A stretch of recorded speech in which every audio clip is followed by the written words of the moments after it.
Ini bila kita dah berlatih makan semua, nanti bila darurat kita boleh makan. Ada ajak gitu. Dia bila darurat, hang suruh berlatih waktu tu. Kaki hang pun hang tengok lepak nampak. Nampak kaki, nampak sedap kaki ni. Nampak tak? Tak perlu buat latihan. Benar-benar tak perlu buat latihan. Sebab tu kata, kena ikut Islam. Bukan ikut yang British letak. Ni tu ikut British lagi.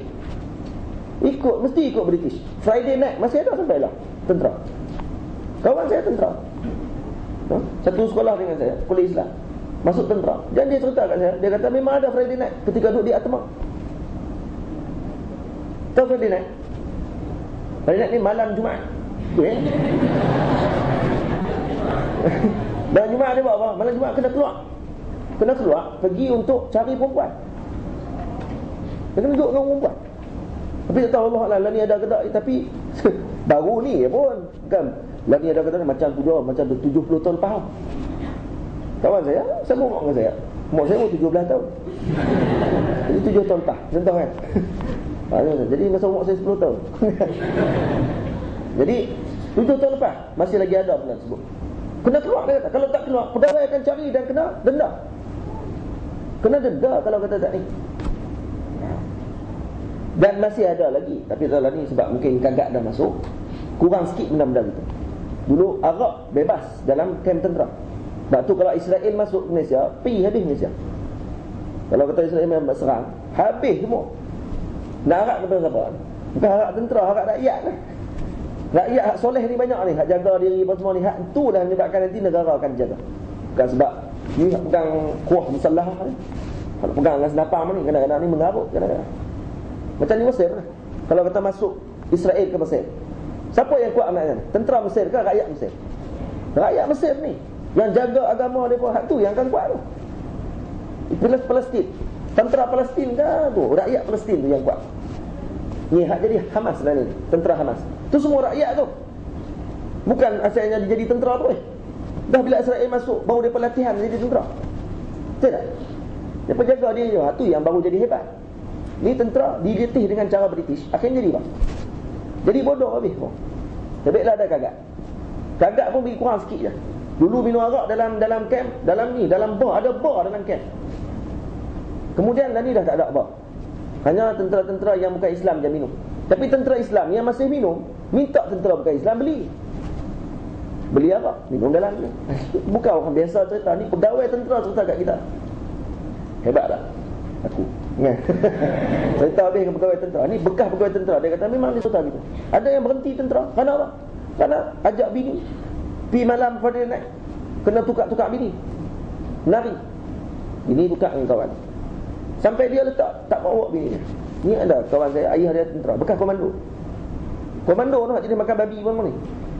Tapi dia tak makan lah. Dia tergeli dia tak makan. Lalu dia keluar tu daripada komando, tak mau jadi kerja masuk hutan.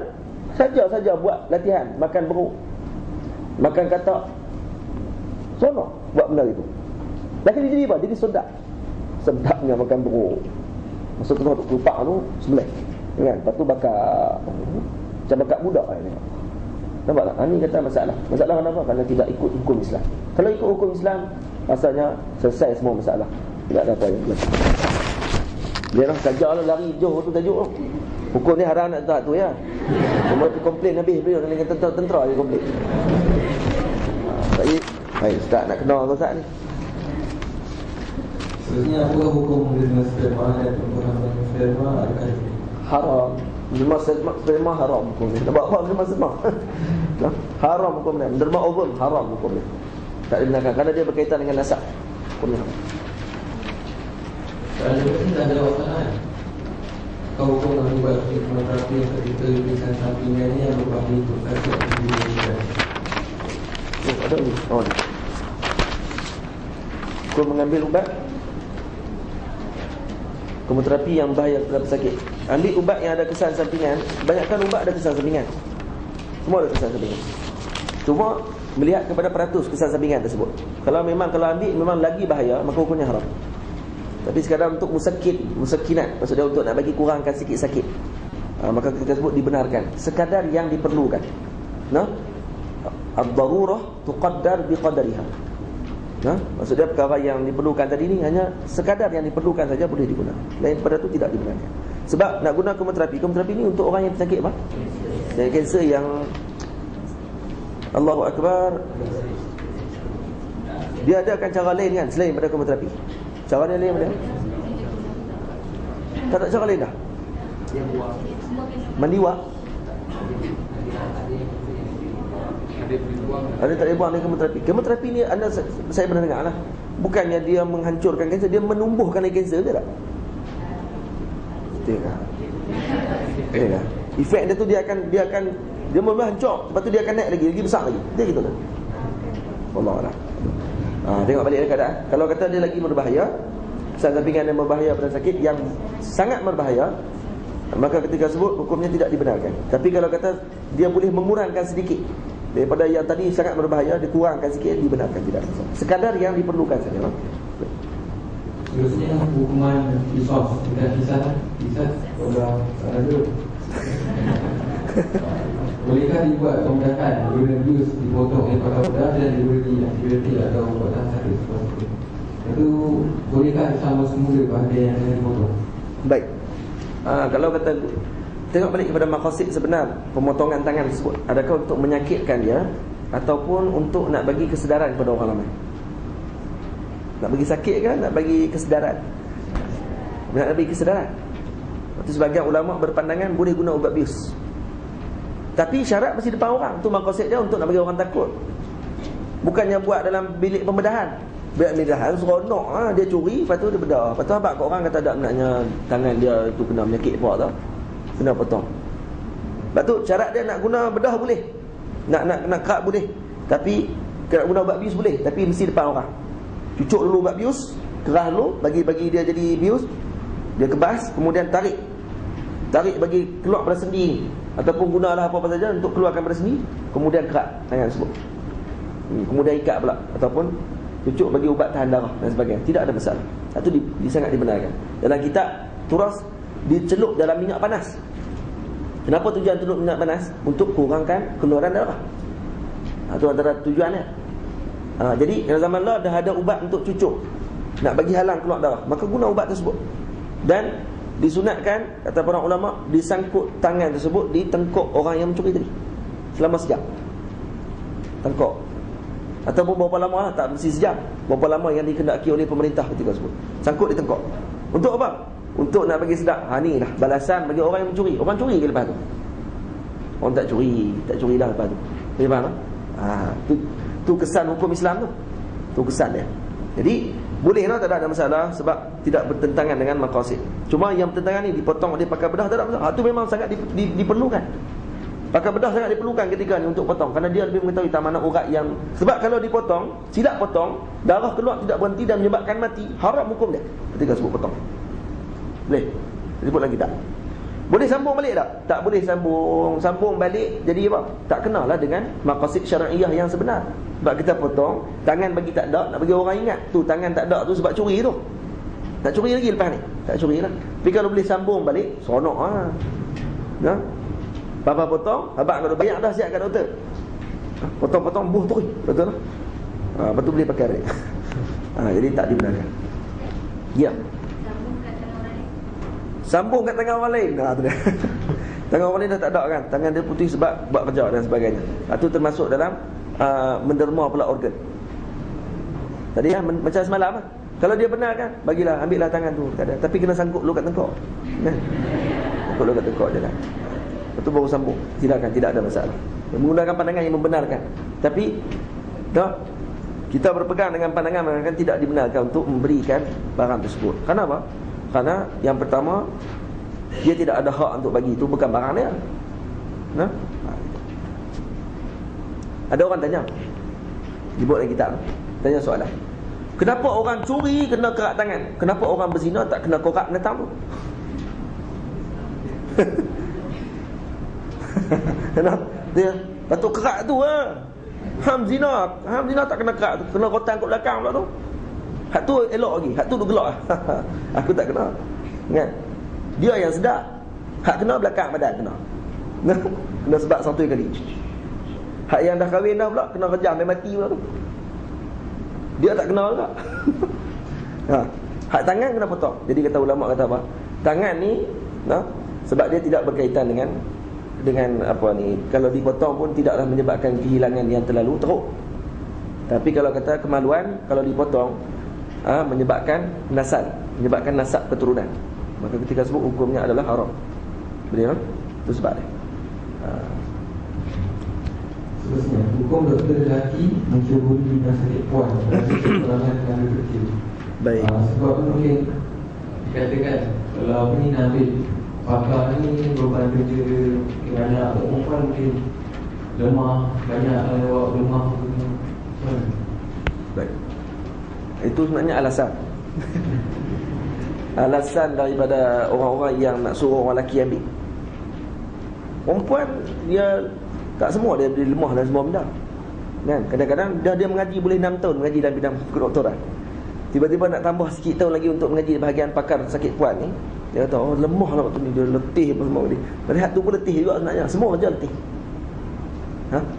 Jadi sebab tu kita kata kita kena banyak kempen sikit. Kempen bagi sakit puan ni banyak daripada orang perempuan. Sebab tu saya kata tu, suruh buat sungguh tu.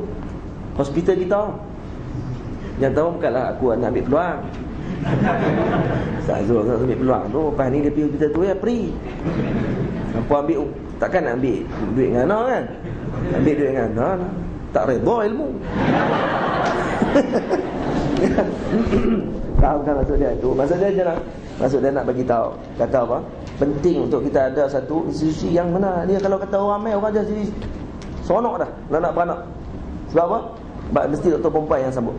Sebab ada pakar-pakar dalam bidang perubatan sakit puan. Kalau kata dah tak ada orang perempuan sangat dah, boleh lah doktor lelaki ambil, mati habis dah perempuan kampung tu. Dia di bidan tak apalah. Betul, tak ada masalah. Ni dia pula lebih pandai. Berkenaan dengan alat kemaluan perempuan, dia lagi hebat daripada orang perempuan pun tak tahu rupanya ada tempat tu. Baru ni saya buat kajian, ada benda baru pula saya jumpa. Woi, hebat dah. Benda baru pula dia jumpa. Ni kata kemah. Jadi ambil lah bagi orang perempuan lah, mereka buat kerja mereka. Ini dah banyak kata dia masalah perutahan organ ni. Kemudian bagaimana pengurusan apakah forensik terhadap tugas mayat atau berjumpa seperti yang tulang yang tangan putus atau bahagian badan yang hancur dan terbakar, adakah perlu tanam atau sebagainya? Baik, tengok balik macam kita sebutkan tadi. Kalau mayat yang terlalu teruk, maka nak mandikan, kalau kita mandi akan hancur mayat tersebut, maka ditayamumkan. Kata para ulama, ditayamumkan mayat tadi saja. Cukup kita sekadar tayamum untuk mayat tersebut, kemudian kita kapankan, kemudian kita solat. Kalau dia lelaki, dia seorang muslim, kemudian tanam. Cara itu. Kalau badan masih elok lagi, saki-baki mayat dijumpa tu, kalau kata sebab tu ulama sebagian mengatakan bahawa kalau kata jumpa tangan saja, jumpa kepala saja ya, badan tak jumpa lagi. Pandangan sebahagian kata tidak perlu untuk solat, cukup sekedar tanam saja, tak perlu basuh, tak perlu apa. Yang kuat, mandikan tempat-tempat tersebut. Kalau jumpa tangan saja, mandikan, lepas mandikan kemudian tanam. Sebab apa? Sebab dia dah mati. Berbeza dengan orang yang hidup dan kemudian terputus tangan dia ketika tersebut. Tentu berbeza. Macam orang yang dipotong tangan tadi, yang dipotong tangan ketika mana melakukan hukuman hudud, yang dipotong tangan, adakah perlu dimandi dan disembahyangkan tangan tersebut? Tak perlu lah, sebab dia hidup lagi. Tangan dia tu ya yang putus. Tapi kalau satu badan mati, tapi terputus tangan duduk di sana, kaki duduk sini kan.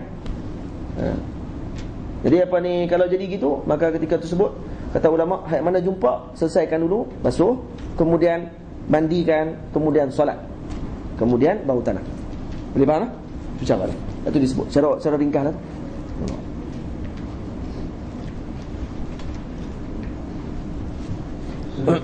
Apakah hukum klon manusia bermasalah atau adakah dia boleh untuk lakukan? Contohnya, bila buat kita guna klon ni untuk ambil organ-organ, jadi kita guna buat klon kita untuk ambil jantung ke, untuk kita buat bantu apa, dia tak transplant bedah untuk diri kita sendiri ya. Adakah dibolehkan klon? Baik, yang kuat di kalangan para ulama adalah haram. Haram kerana mengubah ciptaan Allah Ta'ala dan melawan takdir Allah Subhanahu Wa Ta'ala. Dan biasanya yang buat klon memang tidak akan percaya. Yang akan jadi masalah yang sangat banyak. Faham? Kalau tak ada masalah macam mana Ustaz? Kalau tak jadi masalah langsung, buat-buat tu berjaya sungguh, haram hukumnya. Nah, dia akan rasa dia Tuhan dah. Sebenarnya sakit psikologi lebih banyak sakit ingatan yang bagaimana di jiwa terlepas relatifan ibadah. Semalam kita dah jawab soalan ni berkenaan dengan orang yang hilang ingatan. Hilang ingatan yang dimasukkan ni yang hilang terus tanpa dia boleh membezakan mana satu, orang panggil apa, baik dan buruk kau tersebut.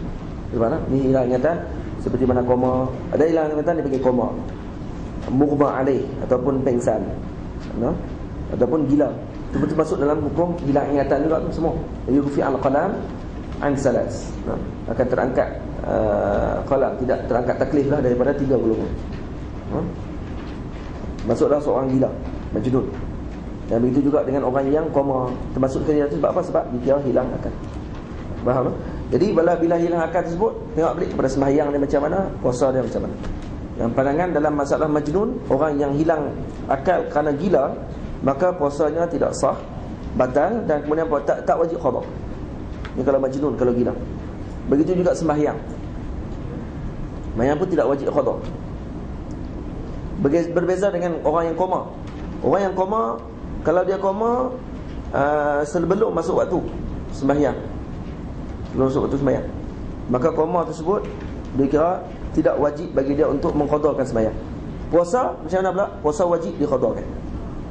Di mana? Yang kena ubat bius pula, jadi melali, pensan sekejap. Kalau kata dalam masalah sembahyang dah masuk waktu sembahyang, dah masuk waktu sembahyang dah, dalam setengah jam, 15 minit dah masuk waktu sembahyang, lepas tu baru dicucuk, dia tak sembahyang lagi, cucuk bius sampai habis waktu sembahyang, wajib qada semalam sembahyang tersebut, wajib qada. Tapi kalau sebelum masuk waktu sembahyang, belum masuk waktu sembahyang, dia dicucuk, kemudian keluar waktu, ulama kata tidak wajib qada. Tidak wajib qada. Gimana? Bab puasa macam mana pula? Ni bagi orang yang pensan ni, yang pensan sekejap ni, pukul 12 tengah hari, puasa wajib ni puasa Ramadan.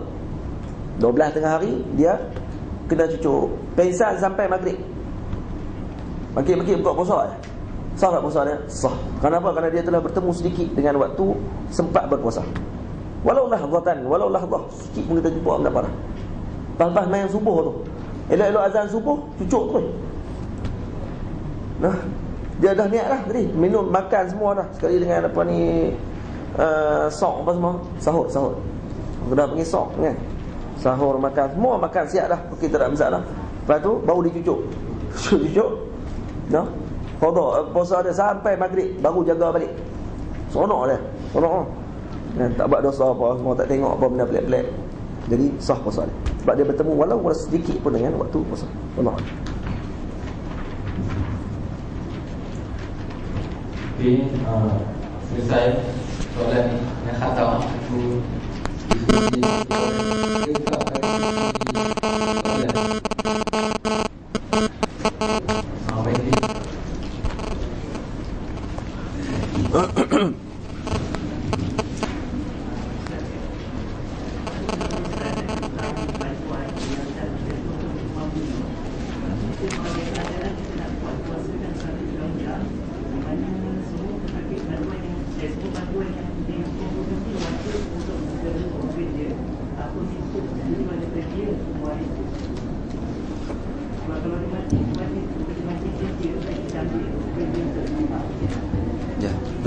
Baik, soalan yang baik. Itu nama apa? Dr. Efi. Efi tanya kepada saya berkenaan dengan banduan-banduan yang telah dijatuhkan hukuman bunuh. Jadi bila dijatuhkan hukuman bunuh, maka kalau pihak kerajaan letakkan hukuman bahawa organ-organ dalaman ataupun luaran bagi mayat tersebut digunakan untuk tujuan perubatan, dan untuk ambil dimanfaatkanlah, boleh ataupun tidak, dibenarkan, tidak ada masalah, dibenarkan. Sebagai pandangan ulama dalam kitab disebut dibenarkan.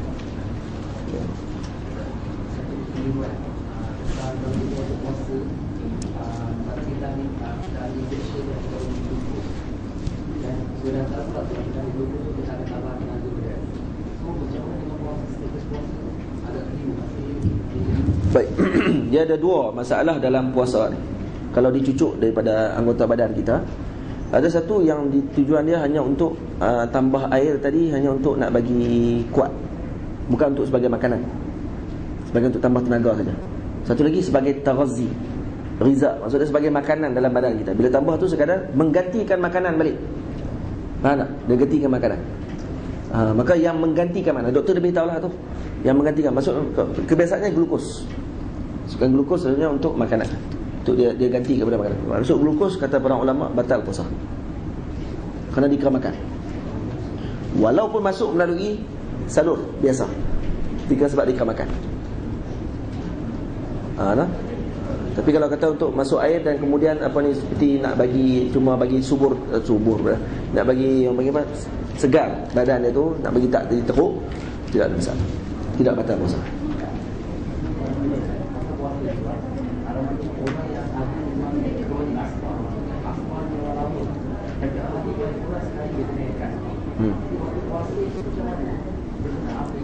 Tak ada masalah. Bagi orang yang asma, bukan nama dia asma, dia kena asma, penyakit asma, jadi dia boleh tak pakai inhaler, nak cucuk, nak selalu nak kena tekan inhaler. Kata ulama tidak ada masalah, kerana dia termasuk dengan perkara darurat. Tak pakai boleh mati.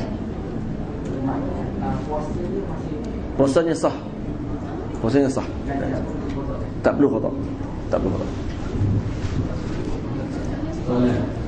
Salam Ustaz, dari kawan saya tanya saya tentang masalah tawakil. Ada kena? Ulang ni. Dari kawan saya tanya saya tentang masalah tawakil. Oh, banyak silsilah ni. Tentang cadangan menggugurkan kandungannya. Sebab sekiranya dilahirkan, beasiswa akan ditarik dan akan diberhentikan dari pembelajaran. Ini kes perancangan keluarga yang tak jadi ni. Oh, ni kahwin lah ni. Tak ada kahwin juga kahwin. Kahwin lah ni. Kahwin. Hukumnya haram. Beasiswa benda yang apa ni, arat ni macam mana? Benda yang boleh dapat, boleh tak dapat. Dan kita boleh dapat rezeki dengan bentuk yang lain. Dan itu tidak kait dengan nyawa. Sekarang ni kait dengan nyawa. Kita gugurkan satu nyawa kerana untuk dapatkan beasiswa yang sedikit. Budak mana ada harga di sisi Allah Ta'ala? Tak ada harga. Kalau nak beli, mana boleh beli? Dengan beasiswa yang kita dapat setahun dapat berapa tadi. Jadi hukumnya haram. Berdosa besar kalau buat gitu. Jadi kalau nak buat gitu, kamu terpaksa buatlah dulu. Buat apa ni, perancangan keluarga lah.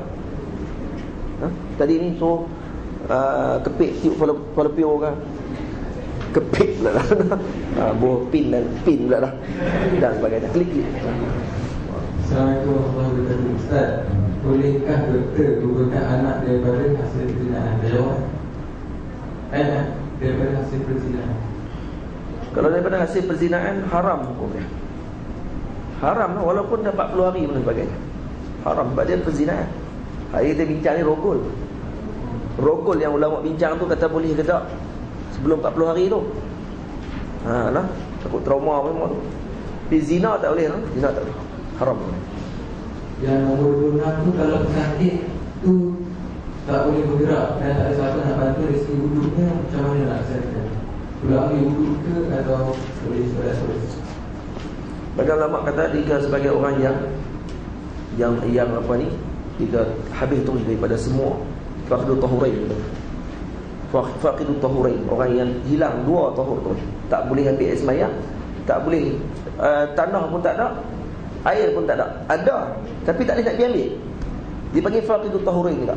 Bagi orang yang dikira hilang air dan juga tanah, duduk tanah ni tak boleh nak buat macam mana. Jadi terus sembahyang ketika subuh, sembahyang macam biasa dengan keadaan yang dia mampu. Kalau dia boleh hanya tundukkan kepala gitu, dia tundukkan kepala saja. Macam mana? Dalam keadaan yang boleh menggugurkan kandungan bayi, ada menggugurkan sebelum 40 hari. 40 hari dari hari persenyawaan atau dari hari pertama terakhir. Hari pertama persenyawaan. Persenyawaan tu apa ni lah. Aduh mentang nyata pula. Fetus pula. Fetus. Bubuh bila nama apa? Embrio kan. Nombor 2, Saya bukan bagian tu. apakah hukum bergambar dengan pesakit, bergambar dengan pesakit atau disentuh pesakit tanpa ada kaitan dengan perubatan? Lepas semula. Doktor dia terkenal, sakit nak ambil gambar dengan dia. Tak pun pesakit tu terkenal. Saya doktor kata, saya dah lama kenal kat ustaz ni, nak ambil gambar boleh kan ustaz? Tak boleh, dapat duduk jauh sikit. Ambil gambar perak tu, buat dalam Facebook, tak ada masalah apa. Dengan syarat sakit tu tidak buka badan dia lah, tak buka aurat dia. Dia tengok dia nak kena check, ustaz ni dia sakit kat perut bahagian ni, ustaz boleh tak saya nak ambil gambar ustaz dalam pakaian ni? Masa saya tengah duk check ni, nampak Nabi nampak kemas tengah check ustaz. Yang ketika tu sedang dirawat di bahagian perut. Orang nampak perut saya nanti tadi. Hukumnya tak boleh ketika sebut. Tengok keadaan lah. Tengok keadaan. Kalau kata pakai dengan pakaian lengkap, boleh tak gambar dengan sikit. 3. Hukum prescribe bagi perancang kepada penzina, Islam atau Islam dan Bagi perancang kepada penzina. Bagi perancang dan penzina hukumnya haram. Kerana membantu benda yang haram, hukumnya haram. Sebenarnya terdapat sebagian produk biskut yang punya tepung whey, yang kebanyakan ini dibuat daripada usus babi. Macam mana? Tapi whey ni dah susu kan?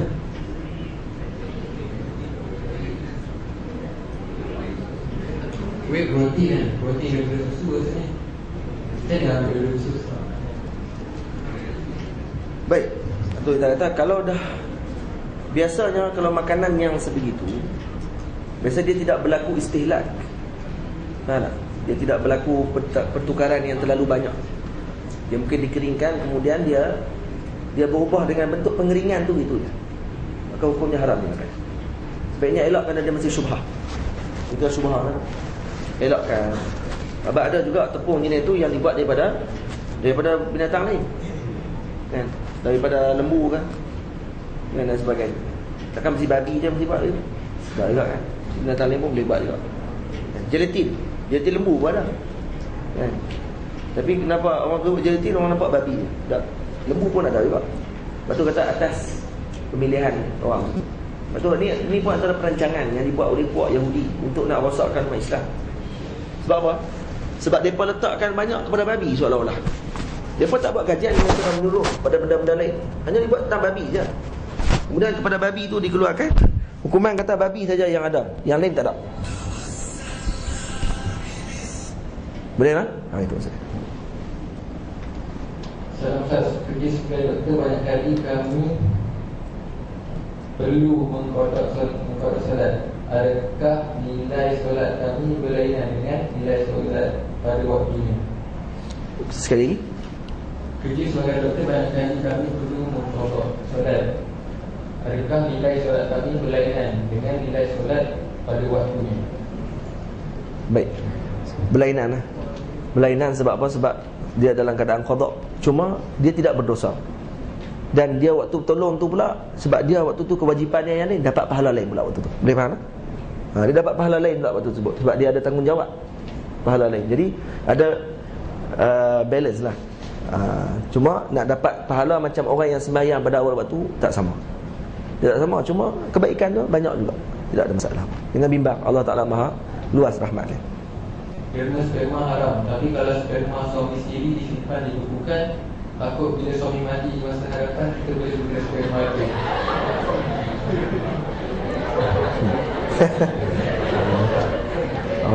Tu hebat tu. Maksudnya boleh jadi ke benda tu? Boleh jadi. Ada kemungkinan. Bukan sperma dia akan mati ke kalau duduk di luar lama? Kata kalau dibekukan sekalipun. Kalau boleh gitu tak ada masalah apa, sebab laki dia sendiri. Tapi kalau laki mati, tak ada masalah apa?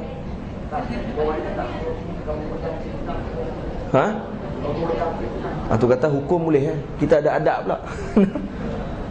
Ya. Hukum tak ada masalah sebab tu laki dia. Dan orang yang mati, bila laki mati, bukan maksud dia cerai dengan laki dia.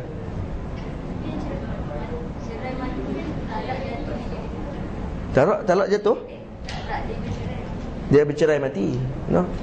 Dia cerai mati, tapi tetap laki dia tu. Faham tak? Tetap suami dia. Boleh bang. Jadi baiknya elakkanlah. Kahwin lain lah daripada buat benda gitu. Kahwin lain. Senang. Dalam perbuatan apa sebenarnya perbuatan bila tak ingat, tapi dalam tentang kerja tu kita tahu kalau suami dah mati, sperma suami dah mati tu haram. Siapa yang keluar pandangan tu? Sebab tu rahsia dalam Muslim apa. Jadi kita boleh check balik tengok, insya-Allah kita tengok balik. Seterusnya makan dari masakan yang dimasak sendiri dari bekas masak babi. Gunakan perkakas yang pernah dibasak babi. Kalau kata jelas tempat tu memang masak babi sungguh dengan gunakan bekas tersebut, kena samak bekas tadi. Tapi kalau kita tak pasti bekas mana yang digunakan untuk masak babi, maka gunakan terus basuh macam biasa, kemudian masak saja, tidak ada masalah. Salam, apakah hukum kita membeli atau menggunakan tulang-tulang atau organ yang kita tahu penjualnya curi tulang organ tersebut? Haram. Beli daripada orang yang kita tahu kata dia ni memang pencuri tulang. Haram hukumnya kerana kita membantu penjualannya. Kita membantu pekerjaannya sebab dia tahu ada orang nak beli. Hukumnya haram. Pesakit yang menerima duit sebab kemiskinan untuk menerima percubaan buat ubat baru yang tak disahkan keberkesanannya menyebabkan merendahkan dirinya kepada kebinasaan jika ubat memudaratkan. Haram. Tak dibenarkan untuk buat gitu. Dia kena minta pandangan daripada doktor dulu. Jangan pakai ambil ubat je kemudian makan, rosak diri dia sendiri. Wala tulqu bi aydikum ila tahlukah. Kalau yang dia nak cuba ubat tu untuk kalau macam untuk dia tu kajian lah. So nanti ubat tu boleh dirumuskan kalau elok, kalau tak elok. Untuk percubaan ubat tu.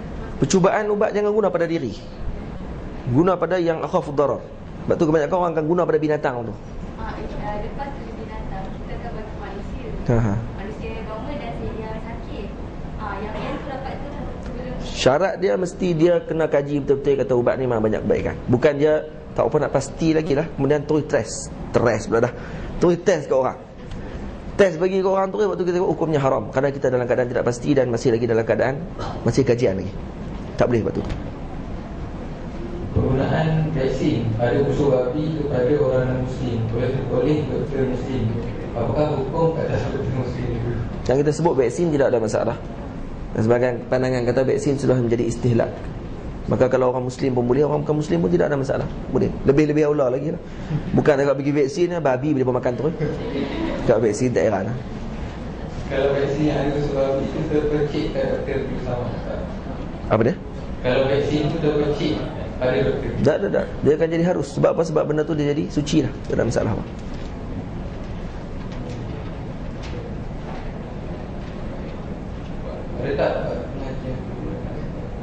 Ada tak pengajian fiqh perubatan bersama Syekh Hasan?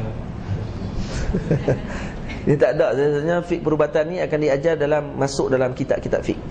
Dia dalam kitab fiqh sebenarnya dia akan bagikan kaedah-kaedah. Kaedah tu yang akan digunakan untuk dalam semua kaedah. Contoh dalam bab najasat, bab najis.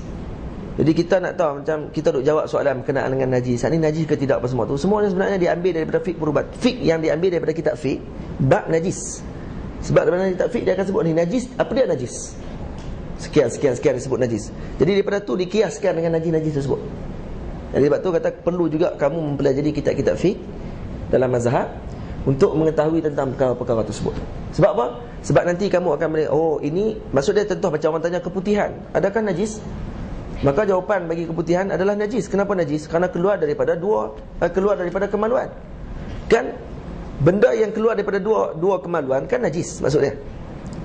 Jadi tak disebut benda apa yang keluar daripada dua kemaluan, bukan air kencing saja. Termasuk dengan keputihan. Maka tu pun dikatakan najis. Daripada mana ambil? Dalam kitab tak sebut keputihan. Keputihan, kayu, batu. Apa lagi? Ayak pula macam-macam sebut ayak. Air keluar habis. Jadi banyak tak?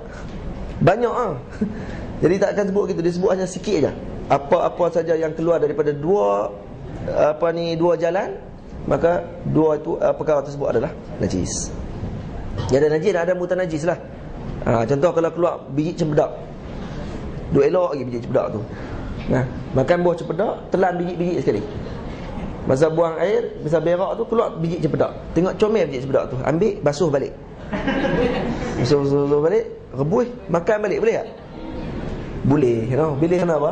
Kerana dia di keramutan najis saja mula-mula. Lepas tu kita basuh, jadi suci balik Tapi lalu kan nak makan.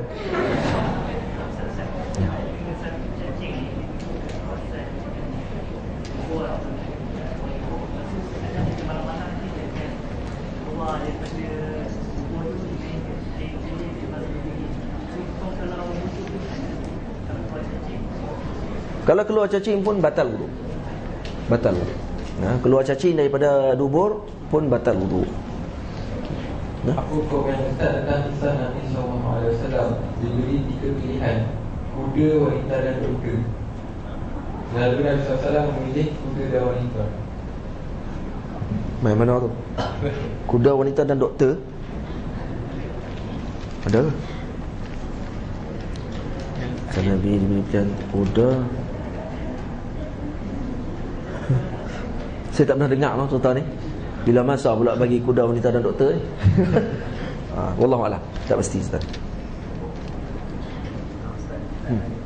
Ada satu kajian teknologi di Inggris yang mana ahli psikologi dia nak selesaikan masalah sebab dalam di Eropah ramai wanita yang ada masalah seksual. Dia tak capai klimax.